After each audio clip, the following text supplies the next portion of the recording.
Alright guys, today I just wanted to make a video showing you how I get the sparkly effect on my Scream robes like this.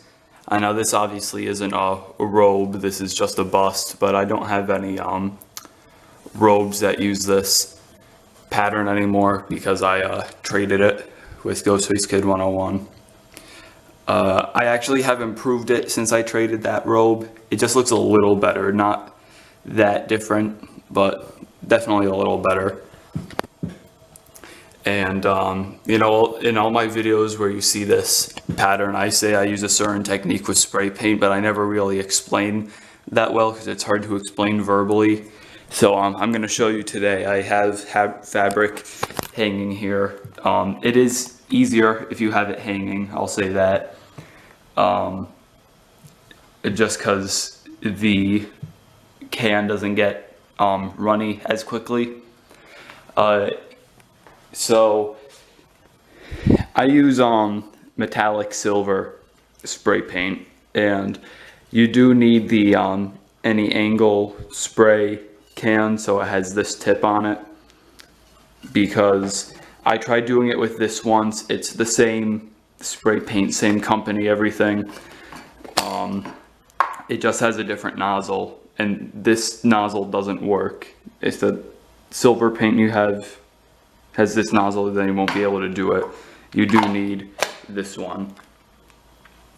So pretty much you just want to spray in short bursts. So it might take a while at first just to kind of get the paint used to it. You might be able to hear it. I'm just holding it down for a second or two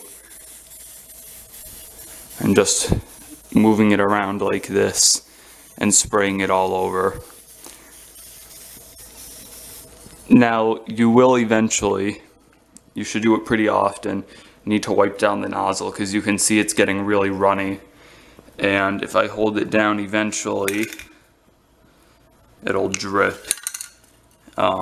Okay, it's starting to run over the entire thing now. But I'm gonna move this. This is scrap fabric. It's really crappy and easy to see through, so that's why I'm just using this for the example. But yeah, there, you can see it there. You just need to practice with it. Because what happens a lot, the first time I did this technique, the first time I tested it, and then I'll set it back up over here.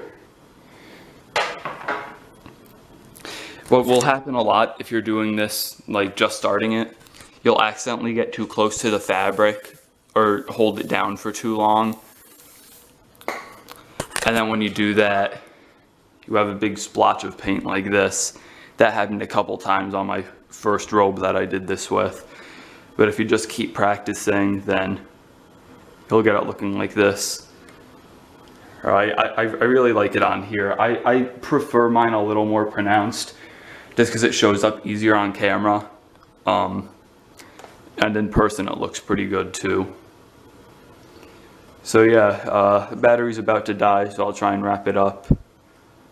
But yeah, if you want a robe that looks like this and you don't have, you know, $400 for one, then just buy even just buy like a crappy robe that looks similar to the one from the movies, and do this technique on it, and it'll automatically make it look 10 times better than it originally did.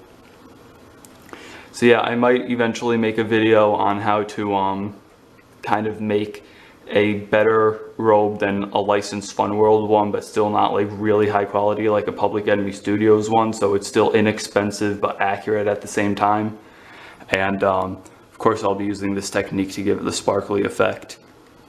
So thanks for watching. Hopefully someone can learn from this and maybe do this to their robe.